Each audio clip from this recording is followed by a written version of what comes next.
Hello everyone, good morning. एक बार फिर से आप सभी का क्रेजी जी के ट्रिक के डेली करंट अफेयर की सीरीज में स्वागत है। मेरा नाम है पंकज वैष्णव और आज के सेशन में हम डिस्कस करने वाले हैं 1 मार्च के सभी करंट अफेयर को। पूरे सेशन में बहुत ही इंपॉर्टेंट करंट अफेयर, बहुत ही इंपॉर्टेंट फैक्ट हमको देखने को मिलेंगे। एग्जाम के पॉइंट ऑफ व्यू से काफी इंपॉर्टेंट करंट अफेयर है, एंड तक बने रहिए। पीडीएफ क्रेजी जी के ट्रिक के एप्लीकेशन से ले लेना, विजिट करिए। और अगर आप बुक ऑर्डर करना चाहते हैं तो कल मैंने आपको बताया था, वो भी आप एप्लीकेशन पर जाकर ऑर्डर कर सकते हैं। सबसे पहला इंपॉर्टेंट करंट अफेयर देखिए आज के करंट अफेयर का। सेबी के 11वें चेयरमैन के रूप में किसे नियुक्त किया गया है? तो सेबी के बारे में हमने काफी बार बात की है, लगातार इसका नाम सुर्खियों में रहता है। संस्था का security and exchange board of India के नाम से सेबी को जाना जाता है।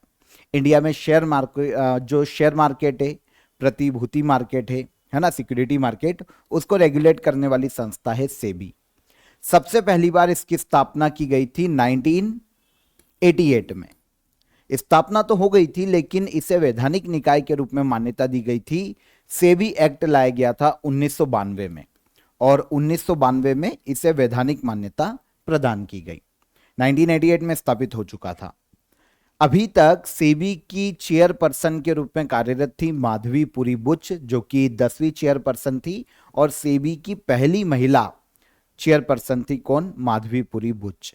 अब इनको रिप्लेस किया है तुहिन कांत पांडे ने। तो सेबी के 11वें चेयरपर्सन कौन नियुक्त किए गए? तो ये बने हैं तुहिन कांत पांडे।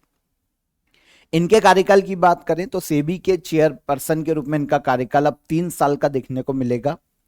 माधवीपुरी बुच इसलिए इंपॉर्टेंट हो जाती है क्योंकि ये 10वीं चेयरपर्सन है और फर्स्ट वीमेन चेयरपर्सन है। कौन? सेबी की माधवीपुरी बुच। इनको रिप्लेस किया तुहिन कांत पांडे ने। सेबी के बारे में आपको पता चल गया। अगर इसके हेडक्वार्टर की बात करते हैं तो महाराष्ट्र के मुंबई में देखने को मिलता है। और किस मिनिस्ट्री के अंतर्गत सेबी कार्य करता है? तो यह है ministry of finance.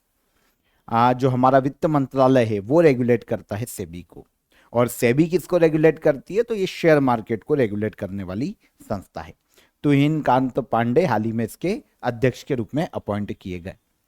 Second important question, मैत्री ऐप को किस मिनिस्ट्री के द्वारा हाल ही में विकसित किया गया है या फिर लॉन्च किया गया? तो मैत्री ऐप, देखिए भारत में जो पोर्ट है ना, जितने भी पोर्ट है, वहां पर इंटरनेशनल ट्रेड को और ज्यादा ट्रांसपेरेंट बनाया जा सके और ज्यादा इजी बनाया जा सके। वर्ल्ड के जितने भी देश इंडिया से ट्रेड करते हैं समुद्री मार्ग के माध्यम से, उन सभी के लिए हमारी जो पोर्ट की व्यवस्था है उसको बहुत ज्यादा ट्रांसपेरेंट बनाने की जरूरत है, ताकि इंटरनेशनल ट्रेड को बढ़ावा मिले। क्योंकि देखिए समुद्र के मार्ग से अगर कुछ ट्रेड होता है तो वो ऑब्वियस सी बात है कि हमारे बंदरगाह पर आएंगे। कोई भी शिप हो XYZ, वो अगर सामान लेकर आते हैं तो हमारे पोर्ट पर उतरेंगे। अब उनके लिए इंटरनेशनल ट्रेड की जो प्रोसीजर है बहुत ही ट्रांसपेरेंट रखनी पड़ेगी, उनको सहूलियत हो इंडिया से ट्रेड करने में। तो इन सभी के लिए एक एप्लीकेशन लॉन्च किया गया जिसे नाम दिया गया मैत्री एप्लीकेशन। अब क्योंकि पोर्ट की बात हो रही है तो भाई कौन सी मिनिस्ट्री यहां पर इन्वॉल्व होगी? मिनिस्ट्री ऑफ पोर्ट, शिपिंग और वाटरवेज। इसके द्वारा एक एप्लीकेशन लॉन्च किया गया जिसको नाम दिया गया मैत्री एप्लीकेशन। अभी हमारे जो मिनिस्टर हैं, मिनिस्टर ऑफ पोर्ट, शिपिंग और वाटरवे, ये हैं सर्बानंद सोनोवाल। इन्होंने मैरीटाइम सेक्टर को बढ़ावा देने के लिए काफी सारी स्कीम्स या इनिशिएटिव्स लॉन्च किए हैं। एक एक कर अगर हम इनकी बात करें, सभी लॉन्च किए गए हाल ही में मुंबई में। अगर हम एक एक करके बात करें तो हम मैत्री एप्लीकेशन के एंड में बात करेंगे। उससे पहले हम बात करते हैं one nation one port process की। जैसे देश में चल रहा है ना, one nation one election, one nation one subscription, उसी तरीके से यह है one nation one port process. होता क्या है? देखिए पोर्ट की बात करें तो अलग अलग राज्यों में जो पोर्ट देखने को मिलते हैं, बंदरगाह देखने को मिलते हैं, वहां पर ट्रेड के लिए अलग अलग प्रोसेस को फॉलो किया जाता है। अब कहीं कहीं प्रोसेस बहुत ज्यादा लेंदी है, कहीं कहीं बहुत ज्यादा इजी है, उसके अलावा भी काफी सारे हर्डल्स आते हैं। तो ये जो प्रोसीजर है ना, जो टफ है, इन सभी को और सब अलग अलग यूज कर रहे हैं प्रोसीजर को ट्रेड के लिए। तो सारे पोर्ट पर प्रोसीजर को एक जैसा किया जाएगा, one nation one port process. इसके लिए इस इनिशिएटिव को लॉन्च किया है मिनिस्ट्री के द्वारा। डॉक्यूमेंटेशन इजी बनाया जाएगा, जो भी ट्रेड होता है उसके लिए जो भी डॉक्यूमेंट्स वगैरह लगते हैं, रिसिप्ट लगती है, बिल्स लगते हैं, उन डॉक्यूमेंटेशन को बहुत ज़्यादा इजी किया जाएगा, एक जैसा किया जाएगा पूरे देश में, और प्रोसेस को बहुत आसान बनाया जाएगा। इससे होगा क्या, लॉजिस्टिक कॉस्ट में कमी आएगी और इसके अलावा ग्लोबल कॉम्पिटिटिवनेस को बढ़ावा मिल सकता है। हम वैश्विक प्रतिस्पर्धा कर पाएंगे अगर हम ट्रेड को इजी बनाएंगे। तो ये एक टूल है ट्रेड को इजी बनाने का, जो कि पोर्ट से होता है, one nation one port process.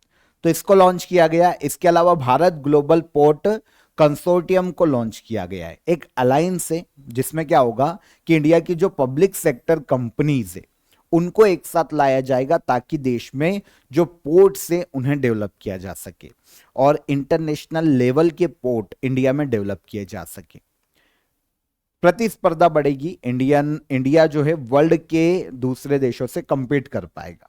इसके अलावा अब हम बात करते हैं मैत्री एप्लीकेशन की, जो कि हमारा क्वेश्चन भी था। तो मैत्री एप्लीकेशन क्या है, देखिए, master application for international trade and regulatory interface इसको नाम दिया गया है। इंटरनेशनल ट्रेड का जो भी प्रोसीजर है जो कि पोर्ट के माध्यम से होता है उसको ट्रांसपेरेंट बनाना, इजी बनाना। सारे पोर्ट की इंफॉर्मेशन इस एप्लीकेशन पर होगी, कौन सा पोर्ट कहां पर है, वहां पर प्रोसेस कैसी है, क्या क्या बिल्स लगेंगे, क्या क्या चेक किया जाएगा, इन सभी का डेटा, इन शॉर्ट जो ब्यूरोक्रेटिक डिले होता है ट्रेड में पोर्ट पर, उसको बहुत हद तक खत्म किया जाएगा। तो ये एप्लीकेशन है मैत्री एप्लीकेशन। इसे रन करने के लिए एआई का यूज किया जाएगा, ब्लॉकचेन टेक्नोलॉजीज का यूज किया जाएगा और पोर्ट पर जो प्रोसेस है उसको इजी बनाया जाएगा। तो यह है मैत्री एप्लीकेशन। इसके अलावा इंडिया मैरीटाइम वीक की घोषणा की गई है कि हम इस साल 27 से लेकर 31 अक्टूबर तक मुंबई में इंडियन मैरीटाइम वीक को आयोजित करेंगे। इसमें काफी देशों के डेलीगेट्स बुलाए जाएंगे, है ना, 100 से ज्यादा कंट्री के 1 लाख डेलीगेट्स यहां पर बुलाए जाएंगे। इंटरनेशनल इवेंट की तरह इसका आयोजन किया जाएगा। मरीन ट्रेड को कैसे बढ़ावा दिया जा सकता है, इंटरनेशनल पोर्ट के अनुरूप इंडियन पोर्ट्स को कैसे डेवलप किया जा सकता है, सभी पोर्ट्स को कैसे जोड़ा जा सकता है आपस में, इन सभी मुद्दों पर यहां पर चर्चा होगी। पूरा एक वीक सेलिब्रेट किया जाएगा, इंडियन मैरीटाइम वीक। कब से कब तक, 27 से लेकर 31 अक्टूबर तक। तो मुंबई में ये कुछ इनिशिएट्स हैं जो कि मिनिस्ट्री के द्वारा, पोर्ट मिनिस्ट्री के द्वारा जारी किए गए हैं। तो यहां पर मैंने आपसे सब डिस्कस किए और मैत्री एप्लीकेशन सबसे इंपॉर्टेंट है। आगे बढ़ने से पहले ऑफर ऑफ द डे आपको क्लियर कर देता हूं। आप सभी के लिए देखिए स्टैटिक जीके की ई बुक अवेलेबल है, दोनों लैंग्वेजेस में आपको अलग अलग मिल जाएगी, हिंदी और इंग्लिश दोनों में। दोनों के ही सेम प्राइस है, काफी नॉमिनल चार्जेस है। आपको टॉपिक वाइज पीडीएफ यहां पर अवेलेबल होती है। ऑल स्टैटिक टॉपिक आपके यहाँ पर कवर्ड हो जाते हैं बहुत ही इजीली, और साथ ही साथ आप यहाँ पर टेस्ट भी लगा पाएंगे। Okay, to the point content आपको मिलेगा पूरे स्टैटिक जीके में, तो आप इसे बिना देर के ज्वाइन कर सकते हैं। डिस्क्रिप्शन में मैंने आपको इसकी लिंक दे दी है। और कोई भी हर्डल है तो हेल्पलाइन नंबर पर कॉल कर लीजिए, व्हाट्सअप कर दीजिए, आपकी क्वेरी सॉल्व हो जाएगी। आगे, हाल ही में भारत का सबसे बड़ा प्राणी मित्र राष्ट्रीय पुरस्कार जो कि पशु कल्याण या एनिमल वेलफेयर के लिए दिया जाता है, किसे प्रदान किया गया, कॉर्पोरेट कैटेगरी में, है ना। देखिए, बहुत सारे प्राणी मित्र अवार्ड दिए जाते हैं अलग अलग कैटेगरीज में। यहां पर हमारी बात हो रही है कॉर्पोरेट कैटेगरी में यह अवार्ड किसे दिया गया, प्राणी मित्र नेशनल अवार्ड। दिया क्यों जाता है, एनिमल वेलफेयर के द्वारा। तो एनिमल वेलफेयर के लिए पहले आंसर बता देता हूं कि किसे दिया गया। Radha Krishna temple elephant welfare trust, ये अनंत अंबानी का जो वंतारा है ना, जो कि एनिमल रेस्क्यू सेंटर है गुजरात के जामनगर में, उसके अंतर्गत एक ट्रस्ट है जो कि एनिमल वेलफेयर के लिए काम करता है। तो इसे कॉर्पोरेट कैटेगरी में दिया गया है Prani Mitra national award. Answer C. Sir समझ ही नहीं आया। समझ तो तब आएगा जब प्राणी मित्र नेशनल अवार्ड समझ में आएगा कि कौन देता है, कब देता है ना। तो पहले हम इसी की बात करेंगे। देखिए, प्राणी मित्र अवार्ड देता कौन है? तो animal welfare board of India ये अवार्ड देती है, जो कि 1962 में गठित की गई थी। एनिमल वेलफेयर के लिए, प्राणियों के कल्याण के लिए, सुरक्षा के लिए 1962 में एक संस्था बनी थी, जो कि department of animal husbandry and dairying के अंतर्गत आती है। इस संस्था का नाम क्या है? Animal welfare board of India, है ना। Prevention of cruelty to animal act 1960 के तहत यह संस्था बनी। अब यह संस्था एक अवार्ड जारी करती है कि भाई जिसने भी एनिमल वेलफेयर के लिए काम किया हो, पशु कल्याण में अपना योगदान दिया हो, तो उसके लिए 1966 में शुरू किया गया था प्राणी मित्र अवार्ड। अभी तक ये 54 व्यक्तियों को दिया जा चुका है, 54 व्यक्तियों को। अब यहां पर अलग अलग कैटेगरी है। हमने बात की थी कॉर्पोरेट कैटेगरी में। अलग अलग कैटेगरी में देखो, 2025 में कॉर्पोरेट कैटेगरी की बात करें तो अनंत अंबानी के द्वारा चलाया जा रहा है Radha Krishna temple elephant welfare trust, Vantara, है ना, गुजरात के जामनगर में। इसको कॉर्पोरेट कैटेगरी में यह अवार्ड दिया गया।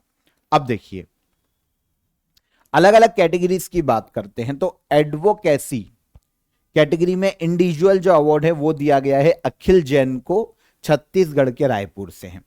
फिर इनोवेटिव आइडियाज में इंडिविजुअल मतलब व्यक्ति को जो अवार्ड दिया गया वो दिया गया रमेश भाई वलजी भाई रूपारलिया, है ना, जो कि गुजरात से ही आते हैं। इनको दिया गया प्राणी मित्र अवार्ड।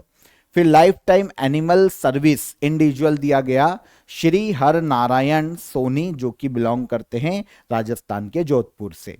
एनिमल वेलफेयर ऑर्गेनाइजेशन की कैटेगरी का जो अवार्ड है वो श्री 1008 श्री राम रतन दास जी वैष्णव गो सेवा समिति को दिया गया है, जो कि मध्य प्रदेश के मुरैना की एक गो सेवा समिति है। तो ये एनिमल वेलफेयर ऑर्गेनाइजेशन को दिया जाता है। तो ये हो गई कैटेगरी।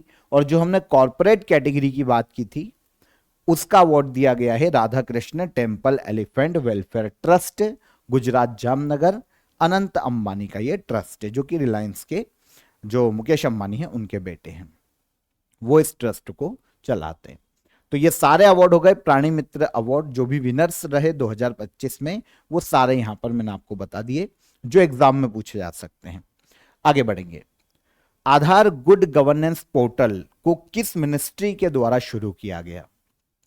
आधार गुड गवर्नेंस पोर्टल, इसे शुरू करने का श्रेय दिया जाता है भारत में ministry of electronics and IT को। आंसर है इंफॉर्मेशन टेक्नोलॉजी।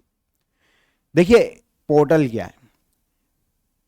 इस पोर्टल पर जो गवर्नेंस है उसको और ज्यादा इजी बनाया जाएगा। मतलब देखिए, आधार से जुड़ी हुई जितनी भी स्कीम्स हैं सही तरीके से रन कर पा रही है कि नहीं, इस पोर्टल पर पता चलेगा, है ना।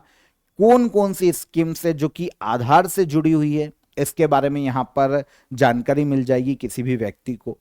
इसके अलावा क्या हर्डल्स आ रहे हैं, गवर्नमेंट को यह पता होगा, जो मिनिस्ट्री है उसको ये पता होगा कि भाई कौन सी स्कीम को आधार पर लिंक करने में क्या क्या प्रॉब्लम्स या हर्डल्स फेस करनी पड़ रही है, उसके बारे में मिनिस्ट्री को इंफॉर्मेशन मिल जाएगी इस एप्लीकेशन के माध्यम से। और इसके अलावा आगे आने वाले समय में मिनिस्ट्री जो है, ministry of electronics and IT, नई योजना बना सकती है, नई तरीके से काम कर सकती है, इनोवेटिव डिसीजन ले सकती है गुड गवर्नेंस को स्थापित करने के लिए। तो यह आधार गुड गवर्नेंस पोर्टल है, ministry of electronics and information technology के द्वारा इसे हाल ही में लॉन्च किया गया। आधार अथेंटिकेशन अप्रूवल प्रोसेस को सरल बनाना इसका मुख्य उद्देश्य है। इजी ऑफ लिविंग और डिजिटल गवर्नेंस को मजबूत करना।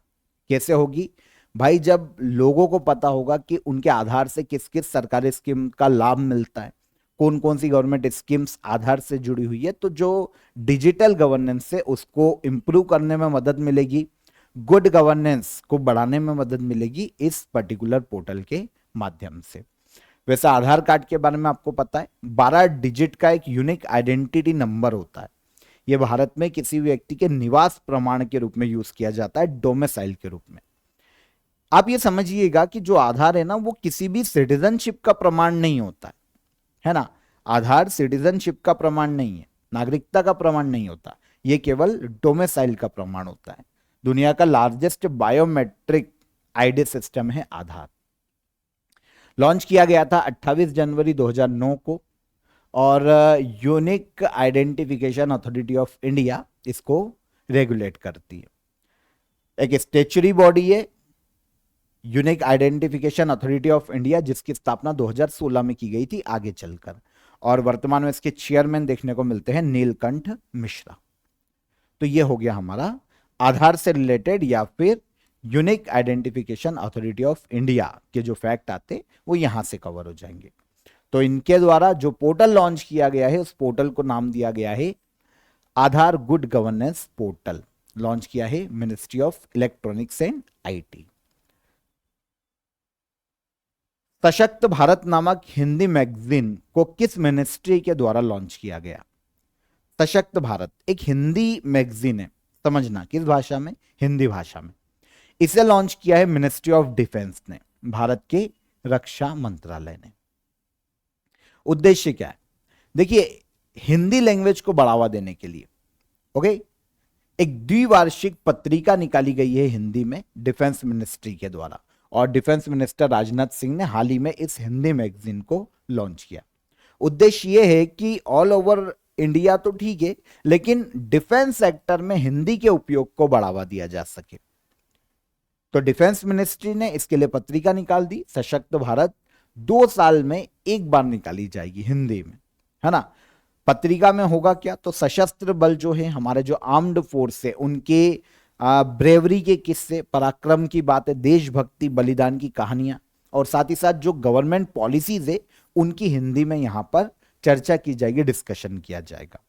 तो सशक्त भारत नाम की हिंदी मैगजीन को निकाला है डिफेंस मिनिस्ट्री ने। ये ई वर्जन मिनिस्ट्री ऑफ डिफेंस की वेबसाइट पर देखने को मिल जाएगा। State of India environment 2025 report किस संगठन ने प्रकाशित की है? तो पर्यावरण से संबंधित रिपोर्ट होगी, state of India's environment 2025 report.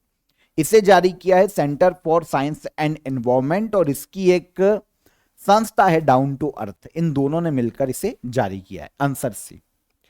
India से रिलेटेड, इंडिया के एनवायरमेंट से रिलेटेड कुछ डेटा को यहां पर डिस्कस किया गया है state of India's environment 2025 report में। तो रिपोर्ट में ग्लोबल वार्मिंग है ना, जो भारत में एयर पॉल्यूशन है, जो भारत में वाटर पॉल्यूशन है, इसके अलावा कचरा प्रबंधन और बायोडाइवर्सिटी को यहां पर एनालिसिस किया गया है। अब जो इंडिया के बारे में इस रिपोर्ट में बताया गया, किसके द्वारा? Centre for science and environment और डाउन टू अर्थ, इन्होंने मिलकर जारी की। तो state of India's environment 2025 report में इंडिया के बारे में बताया गया है कि 2024 में भारत में जो नेचुरल डिजास्टर है, जो वेदर इवेंट्स है, उनमें बहुत ज्यादा वृद्धि देखने को मिली है, क्योंकि ग्लोबल वार्मिंग बढ़ता जा रहा है। और इंडिया में ना तो एयर पॉल्यूशन को कंट्रोल किया जा रहा है, ना वाटर पॉल्यूशन को कंट्रोल किया जा रहा है। ये सब इस रिपोर्ट में बताया गया है। 2024 में भारत में 255 दिनों में 274 में से अधिक मौसमी घटनाएं देखने को मिली। यहां पर पर्टिकुलर 255 दिनों का डेटा उठाया, और इन्होंने बोला कि इन 255 दिनों में 274 से ज्यादा वेदर इवेंट देखने को मिले, और इन घटनाओं में 3.2 मिलियन हेक्टेयर फसल बर्बाद हुई। और इसके अलावा जो केमिकल पॉल्यूशन है वो पूरी पृथ्वी पर फैलता जा रहा है, और इंडिया में भी इसका काफी सारा इफेक्ट देखने को मिल रहा है। 2019 में जो केमिकल पॉल्यूशन है उसके कारण 20 लाख मौतें दर्ज की गई है वर्ल्ड में, ये बताया है इस रिपोर्ट में।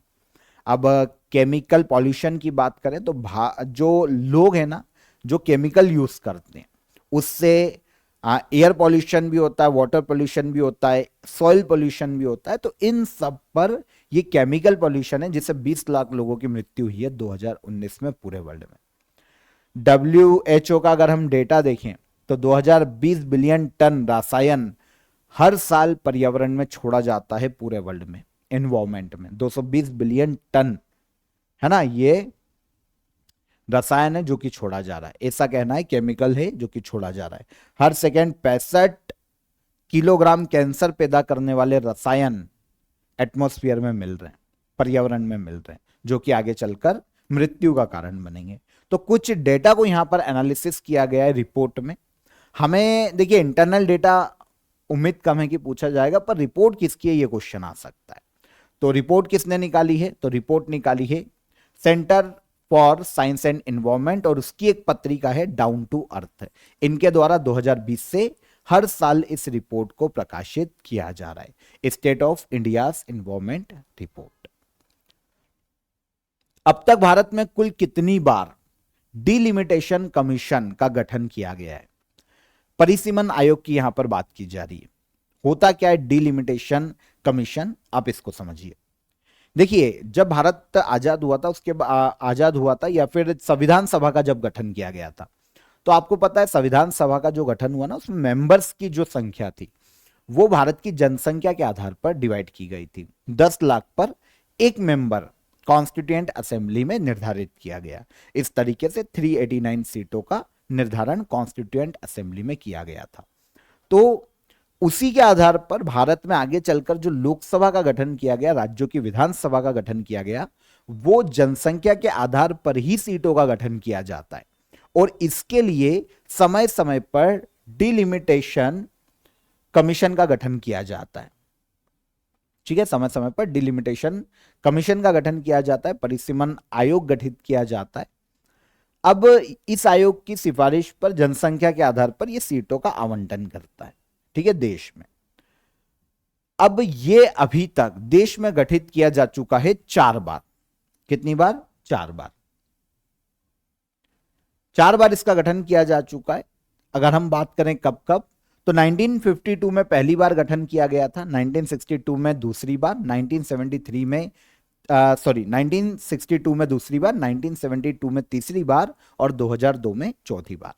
अब आप बोलोगे सर ठीक है, पर ये अभी हम डिस्कस क्यों कर रहे हैं?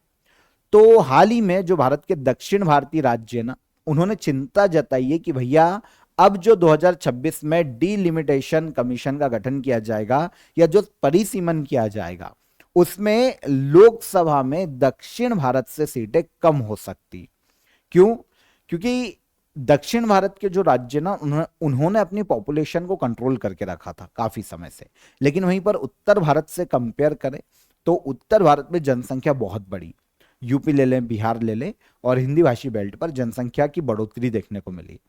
अब इनका कहना है कि अगर जनसंख्या के आधार पर परिसीमन होता है वापस देश में लोकसभा की सीटों के लिए, तो उसमें दक्षिण भारत का जो कंट्रीब्यूशन है लोकसभा में, है ना, पार्लियामेंट में, वो कम हो जाएगा और पूरी की पूरी जो पावर है उत्तर भारत में आ जाएगी। और उत्तर भारत के राज्य ही, हिंदी भाषी राज्य ही कहीं ना कहीं सेंट्रल में गवर्नमेंट को चुनने में महत्वपूर्ण भूमिका निभाएंगे, क्योंकि उन्हीं को वोट देना है लोकसभा में। अब मान लो फॉर एग्जांपल दक्षिण में, तमिलनाडु में मान लो कि अगर परिसीमन होता है और तमिलनाडु में सीटों की संख्या मान लो कि 40 से, फॉर एग्जाम्पल, केवल एग्जाम्पल के लिए बोल रहा हूं, ये करेक्ट डेटा नहीं है, मान लो 40 से, और यूपी में क्योंकि जनसंख्या मान लो 30 करोड़ हो चुकी है, तो वहां से सीटें हो जाती है 110 लोकसभा की।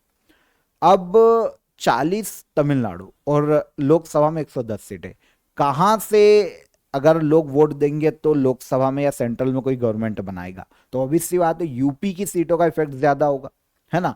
तो इसे हिंदी बेल्ट से लोकसभा में सीटें ज्यादा हो जाएगी, ऐसा कहना है जो हमारी सदर्न स्टेट है उनका। दक्षिण भारतीय राज्य इस पर चिंता दर्ज कर चुके हैं, लेकिन होम मिनिस्टर अमित शाह ने यहां पर स्टेटमेंट दिया है कि भैया लोकसभा सीटों में कोई कटौती नहीं होगी किसी भी राज्य की, वो वैसी की वैसी रहेगी, ठीक है। तो लोकसभा और असेंबली सीट्स की संख्या और क्षेत्रीय सीमाओं को तय किया जाता है डिलिमिटेशन के द्वारा, परिसीमन के द्वारा। और SC ST को आरक्षित सीटें कितनी होना चाहिए, कितनी दी जाएगी, वो भी इस आयोग की सिफारिश पर ही तय किया जाता है। इंडियन कॉन्स्टिट्यूशन का आर्टिकल 82 और आर्टिकल 170, है ना, इसके तहत कहा गया है कि जनगणना के बाद रीएडजस्टमेंट किया जाएगा, पुनः वितरण किया जाएगा। जब भी जनगणना होगी तो पुनः वितरण किया जाएगा, किसका? सीटों का लोकसभा और राज्य की विधानसभा में। लोकसभा आर्टिकल 82 और राज्य की विधानसभा के लिए 170 में यह प्रावधान देखने को मिलता है।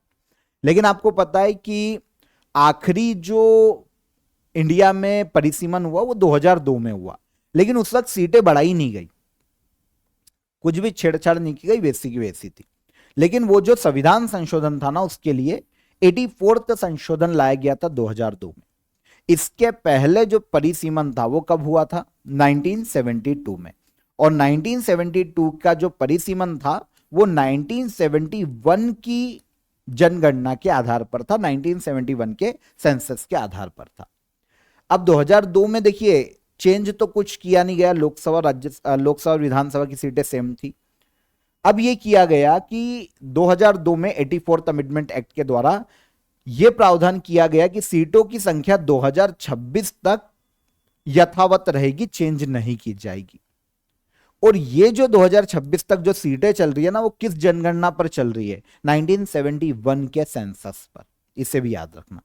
और अब 2026 में ये 84th अमेंडमेंट का ये टाइम पीरियड पूरा हो जाएगा, तो अब परिसीमन आयोग का गठन किया जाएगा, है ना। तो 2026 के बाद जो जनगणना का आधार है उस पर जो जनगणना होगी उस पर सीटों की नई संख्या को निर्धारित किया जाएगा। अभी तक 1971 के सेंसस पर सीटें निर्धारित है लोकसभा में और राज्य की विधानसभा में। अब देखिए 1952 में पहली बार कमीशन का गठन किया गया था और इसमें जो चेंज की गई ना सीटें लोकसभा में 489 से 494 इसको किया गया था। फिर 1962 में परिसीमन हुआ और 1963 में सीटें चेंज हुई तो संख्या बढ़कर हो गई 522।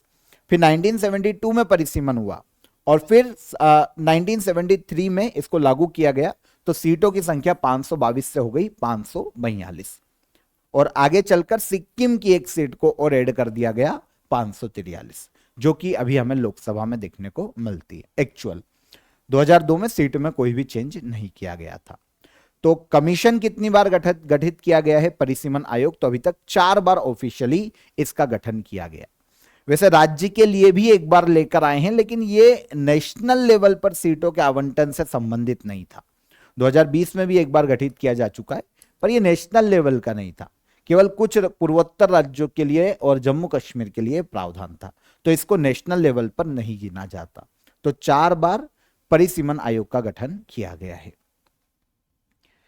हाल ही में 9th national summit on good and replicable practice and innovation in public health care system का इनॉग्रेशन केंद्रीय स्वास्थ्य मंत्री जेपी नड्डा के द्वारा कहां किया गया? तो पब्लिक हेल्थ सिस्टम को इंप्रूव करने के लिए राज्यों में जो स्कीम्स चलाई जा रही है, जो भी सबसे ज्यादा इनोवेटिव स्कीम्स हैं हेल्थ सेक्टर को या हेल्थ इकोसिस्टम को इंप्रूव करने के लिए, उसका यहां पर प्रदर्शन किया जा रहा है। और इसके लिए ये जो 9th नेशनल समिट है इसका आयोजन किया जा रहा है ओडिशा के पुरी में। कहां किया गया? ओडिशा के पुरी में। तो भारत में 27-28 फरवरी 2025 को 9th national summit on good and replicable practices and innovation in public health care system, Hindi में देखें सार्वजनिक स्वास्थ्य सेवा प्रणाली में अच्छी और प्रतिकृति प्रथाओं और नवाचार पर राष्ट्रीय शिखर सम्मेलन, इसका आयोजन किया गया ओडिशा के पुरी में।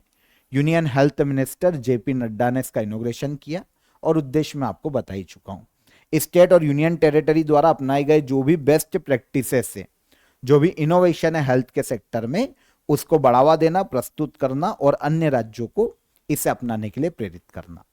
9th नेशनल समिट का आयोजन कहां हुआ? यह आयोजित की गई ओडिशा के पुरी में। आगे बढ़ेंगे। इंटरनेशनल रेडियो बायोलॉजी कॉन्फ्रेंस का आयोजन 2025 में कहां किया गया? इंटरनेशनल रेडियो बायोलॉजी कॉन्फ्रेंस, इसका आयोजन किया गया दिल्ली में। आंसर है यह कॉन्फ्रेंस, इसका उद्देश्य देखने जाते हैं। ठीक है, पहले कब से कब तक आयोजन किया गया वो? तो 27 फेब को ये शुरू हुआ था, 1 मार्च तक, मतलब आज इसका समापन हो जाएगा इंटरनेशनल रेडियो बायोलॉजी कॉन्फ्रेंस का। भारत में इसका आयोजन डीआरडीओ की एक इंस्टीट्यूशन है, institute of nuclear medicine and allied sciences, इस लैब में किया गया और यह है दिल्ली में, डीआरडीओ की लैब है। उद्देश्य क्या है, स्पेस रेडिएशन का जो बायोलॉजिकल इफेक्ट है इंसानों पर वो क्या पड़ता है, इसके अलावा उससे कैसे बचाव किया जा सकता है ना। ह्यूमन स्पेस मिशन के जितने भी बायोलॉजिकल इफेक्ट होते हैं बॉडी पर, उसके क्या क्या प्रभाव हैं, क्या क्या इफेक्ट हैं, कितना हार्म कर सकता है और उससे बचाव के लिए क्या क्या किया जा सकता है, इन सभी मुद्दों पर यहां पर चर्चा की गई है इंटरनेशनल रेडियो बायोलॉजी कॉन्फ्रेंस में। 2025 में इसका आयोजन किया गया भारत में, दिल्ली में। तो डीआरडीओ की institute of nuclear medicine and alliance sciences, इसकी लैब है दिल्ली में। एक लेबोरेटरी है डीआरडीओ की जो कि दिल्ली में लोकेटेड है और 1961 में इसकी स्थापना की गई थी। इसके डायरेक्टर वर्तमान में सुधीर चंदाना है। लास्ट क्वेश्चन, हाल ही में अमेरिका के प्रेसिडेंट डोनाल्ड ट्रंप के द्वारा घोषित गोल्ड कार्ड नामक नई इमिग्रेशन योजना के तहत अमेरिका में परमानेंट रेसिडेंसी प्राप्त करने के लिए न्यूनतम कितनी राशि का निवेश अमेरिका में करना आवश्यक है। तो अमेरिका ने क्या किया है, जो पुरानी इमिग्रेशन योजना थी उसमें क्या था कि किसी भी व्यक्ति को 1 मिलियन अमेरिकी डॉलर की राशि का अगर वो अमेरिका में इन्वेस्ट करता है तो उसको परमानेंट रेसिडेंसी वहां पर दी जाती है और आगे चलकर सिटीजनशिप में भी उसको बहुत सहूलियत होती थी और बहुत जल्दी अगर परमानेंट रेसिडेंसी मिल जाती थी तो सिटीजनशिप में भी उसको बहुत फायदा होता था, बहुत जल्दी सिटीजनशिप मिल जाती थी। अब अमेरिका के राष्ट्रपति डोनाल्ड ट्रंप ने गोल्ड कार्ड घोषित किया है, यह नई इमिग्रेशन योजना। इसके तहत किसी भी व्यक्ति को अमेरिका में परमानेंट प्रेसिडेंसी के लिए, स्थायी निवास के लिए न्यूनतम 5 मिलियन अमेरिकी डॉलर का निवेश करना पड़ेगा अमेरिका में, तब उसे परमानेंट रेसिडेंसी मिलेगी गोल्डन कार्ड के तहत। तो लगभग होता है इंडियन रुपीस में 41 करोड़ रुपीस, बहुत ज्यादा है ना। 41 करोड़ अगर हमारे पास है तो भाई अमेरिका भी क्यों जाए, इंडिया में ही हमारे लिए है ना।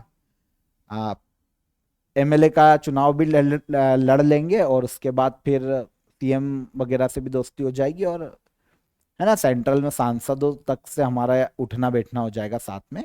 तो ये बहुत ज्यादा पैसा होता है, पर ठीक है, अमेरिका की एक पॉलिसी है। अगर हम इसको देखें तो प्रेसिडेंट डोनाल्ड ट्रंप लेकर आए हैं गोल्डन कार्ड, वीजा इसे कहा जा सकता है, नई इमिग्रेशन प्रोग्राम या पॉलिसी डोनाल्ड ट्रंप ने लॉन्च की है।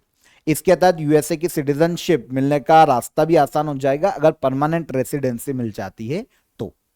गोल्ड कार्ड ने EB-5 वीजा को रिप्लेस किया है, जिसमें निवेश की उस वक्त अभी तक जो रिक्वायरमेंट थी वो 1 मिलियन अमेरिकी डॉलर की थी। देखिए, EB-5 वीजा अभी तक चलता था, 1990 में शुरू किया गया था और 1 मिलियन अमेरिकी डॉलर अगर कोई इन्वेस्ट कर देता था तो उसको परमानेंट रेसिडेंसी मिल जाती थी। कमजोर क्षेत्रों में यह 5 लाख अमेरिकी डॉलर तक का भी प्रावधान था। लेकिन अब 2025 में जो गोल्ड वीजा लेकर आए हैं, गोल्ड कार्ड लेकर आई है अमेरिकी गवर्नमेंट, उसमें 5 मिलियन अमेरिकी डॉलर का निवेश करना पड़ेगा परमानेंट रेसिडेंसी के लिए। ठीक है, तो ये है हमारे 1 मार्च के सभी करंट अफेयर जो कि इंपॉर्टेंट थे, हमने यहां पर डिटेल में समझे हैं। अब हम चलेंगे लास्ट डे के करंट अफेयर के रिवीजन पर। पहला क्वेश्चन क्या था, हाल ही में भारत की पहली हाइपरलूप टेस्ट ट्रैक किसके द्वारा बनाई गई है। तो भारत की पहली हाइपरलूप टेस्ट ट्रैक को बनाया गया है IIT मद्रास और इंडियन रेलवे के द्वारा। सेकेंड, जर्मनी के नए चांसलर के रूप में कौन नियुक्त किए गए, तो ये हैं फ्रेडरिक मर्ज। हाल ही में चर्चित अकाडा सिस्टम किसके द्वारा विकसित किया गया, तो इसे विकसित किया है किसने, DRDO ने। हाल ही में चर्चित हैरत उत्सव किस समुदाय द्वारा मनाया जाता है, तो यह मनाया जाता है कश्मीरी पंडितों के द्वारा। दिवंगत अनिल जोशी जिनका हाल ही में निधन हुआ किस क्षेत्र से संबंधित हैं, तो यह संबंधित है कवि अनिल जोशी। हाल ही में नेवल एंटी शिप मिसाइल का परीक्षण किसके द्वारा किया गया, तो इसका परीक्षण किया है DRDO और इंडियन नेवी ने मिलकर। शिक्षा संजीवनी बीमा योजना किस राज्य सरकार ने लॉन्च की है, शिक्षा संजीवनी बीमा योजना को लॉन्च किया है राजस्थान सरकार ने। स्टूडेंट और उनके माता पिता के लिए बीमा स्कीम है। हाल ही में पहली EFIR दर्ज करवाने वाला पुलिस स्टेशन किस राज्य या यूनियन टेरिटरी में स्थित है? EFIR दर्ज करने वाला तो यह है जम्मू कश्मीर यूनियन टेरिटरी में। व्हाट्सएप और मेल के माध्यम से इन्होंने EFIR को दर्ज कर लिया। भारत में सबसे अधिक गिद्धों की जनसंख्या किस राज्य में दर्ज की गई है? तो यह है मध्य प्रदेश राज्य में। और नेशनल साइंस डे 2025 की थीम क्या रखी गई थी? तो 28 फरवरी को था national science day. Empowering Indian youth for global leadership in science and innovation for विकसित भारत, यह थीम है 2025 में नेशनल साइंस डे की। ये सारे करंट अफेयर कल के सेशन के हैं, हमने यहां पर रिवाइज कर लिए। अब हम चलेंगे यहां पर कल के क्वेश्चन ऑफ द डे के आंसर पर। आइए देखते हैं क्वेश्चन ऑफ द डे का आंसर। पहला क्वेश्चन था, किसने बुद्ध की जीवनी बुद्ध चरित्रम लिखी है? तो इसे लिखने का श्रेय दिया जाता है किसको? अश्वघोष को। इसके अलावा नेशनल विमेंस डे किस तारीख को मनाया जाता है? तो यह मनाया जाता है 13 फरवरी को। काली मिट्टी किस फसल के लिए सबसे अधिक उपयुक्त थे? तो ये सबसे अधिक उपयुक्त थे कॉटन के लिए। तीनों क्वेश्चन के आंसर हो गए यहां पर हमारे। अब हम आज के क्वेश्चन ऑफ द डे देख लेते हैं। करंट आप कमेंट में आंसर कीजिएगा। हड़प्पा सभ्यता का स्थल रोपण वर्तमान में भारत के किस राज्य में स्थित है? भारत में लोकसभा के लिए पहला आम चुनाव कब हुआ था? और डिप्थीरिया रोग किस बैक्टीरिया के कारण होता है? तीनों क्वेश्चन के आंसर कमेंट में कीजिए। सेशन पसंद आया हो तो वीडियो को लाइक और शेयर कर दीजिएगा, और चैनल पर पहली बार आए हैं तो चैनल को सब्सक्राइब कर लीजिए। फिर मुलाकात करेंगे नेक्स्ट डे के करंट अफेयर में। तब तक अपना ख्याल रखिएगा। जय हिंद, जय भारत।